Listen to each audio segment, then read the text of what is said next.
Salut tout le monde, ici Philippe Michaud pour le blog Manchette Best Buy. J'espère que vous allez bien. Aujourd'hui, je vous parle du Google Nest Hub. C'est ce petit appareil-là.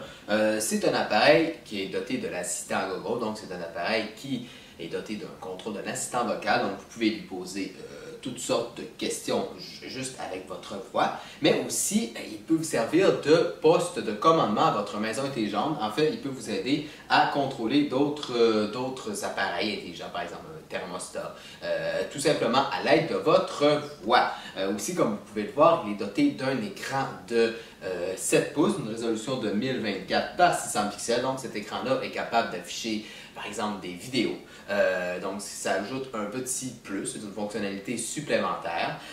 Aussi, à l'arrière, il est doté d'un haut-parleur. Donc, cet haut-parleur-là peut jouer de la musique provenant de services comme Spotify. Et pour, évidemment, comme à chaque fois, pour faire jouer votre musique, vous n'avez qu'à vous adresser à l'assistant, donc au Google Nest Hub. Aussi, vous remarquerez ici un petit bouton qui sert tout simplement à éteindre le microphone.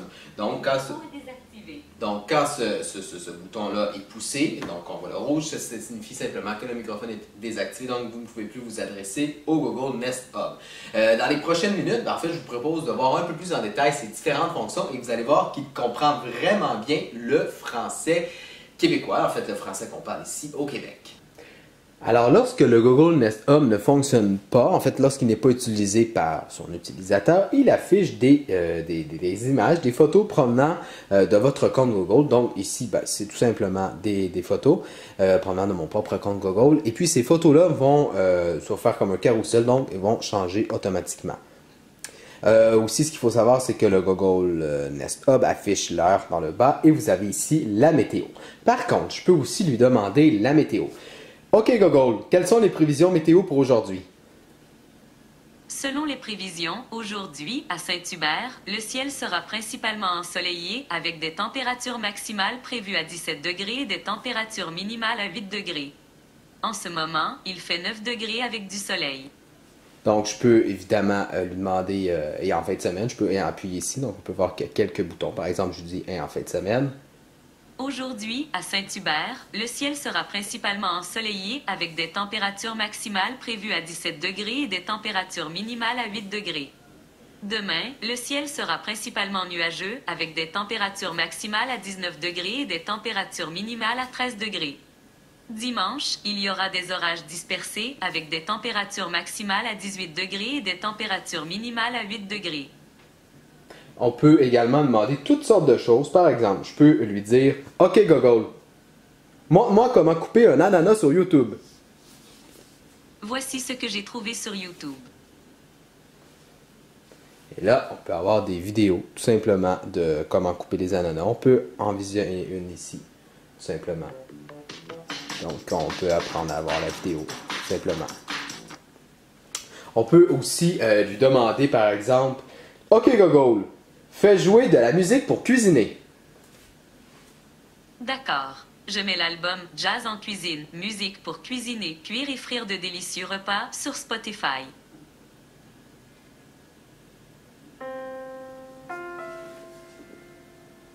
OK Google, pause. On peut lui mettre sur pause. On peut dire OK Google, monte le volume.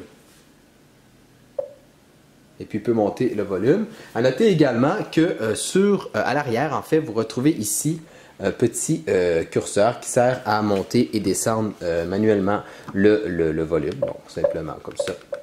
Aussi, il peut jouer une chanson ou un album en particulier. Par exemple, on peut lui dire « OK Google, joue l'album de Jean-Michel Blais sur Spotify. » Lecture en cours de Jean-Michel Blais sur Spotify. Et voilà. Alors, on peut aussi lui demander vraiment d'autres choses. Par exemple, « OK Google, quelles sont les boulangeries les plus près? » Voici les résultats pour boulangerie dans un rayon de 15 km. Et on a les différentes boulangeries. Par exemple, si on va aller voir cette boulangerie-là, on peut avoir les informations. Oui, on peut même afficher sur la carte les différentes, en fait, la coordonnée exacte de cette dite boulangerie-là. Le Google Nest Hub peut également servir à ajouter un rendez-vous à notre agenda. On n'a qu'à lui dire « OK Google, Ajoute un rendez-vous à mon agenda. Quel est le nom de l'événement? Rendez-vous chez le dentiste. D'accord. Quand aura lieu l'événement? Le 2 juin 2019. À quelle heure? 14 heures. D'accord. Rendez-vous chez le dentiste après-demain à 14 heures. Voulez-vous sauvegarder ça? Non. Que voulez-vous modifier? Et voilà, on peut tout simplement remodifier. Aussi, bon, comme j'ai dit tout à l'heure, le Google Nest Hub peut servir de panneau de contrôle. Donc, on peut ici, avec le Google Nest Hub, contrôler toutes sortes de choses. Par exemple, des serrures intelligentes, des caméras, thermostats, même des médias comme une télévision, des lampes, tout ça. On peut également utiliser le Google Nest Hub pour régler une alarme. OK, Google, règle une alarme. OK. Pour quand? À 8 heures. OK. Votre alarme est réglée pour sonner demain à 8 heures. Et voilà. Et aussi, ce qui est bien, c'est que, étant donné sa petite taille, le Google Nest Hub peut vraiment se mettre quasiment dans n'importe quelle pièce à condition d'être à côté d'une prise électrique. Et ce qui est bien, c'est que vous pouvez également le mettre dans votre chambre parce qu'en haut, ici, vous avez un capteur de lumière. Et par exemple, je vais le boucher. Et quand le capteur de lumière est bouché, l'écran, la luminosité de l'écran se réduit vraiment considérablement pour pas justement vous empêcher de dormir. Donc, avec la luminosité environnante, donc l'écran s'ajuste, s'adapte, ce qui est vraiment très bien. Vous n'avez pas besoin de l'ajuster ou de l'adapter manuellement.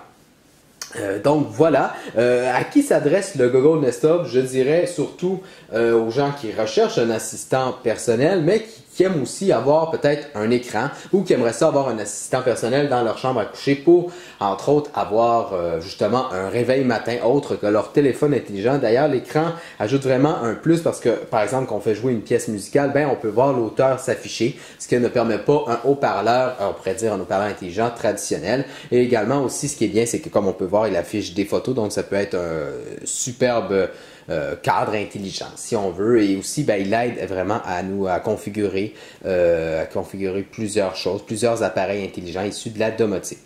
Alors voilà, c'est ce qui conclut cette vidéo. Et puis, ben, si vous avez besoin de renseignements supplémentaires, comme toujours, je vous invite à lire ma critique complète sur le blog Branche de Best Buy. C'était Philippe Michaud et je vous dis à la prochaine!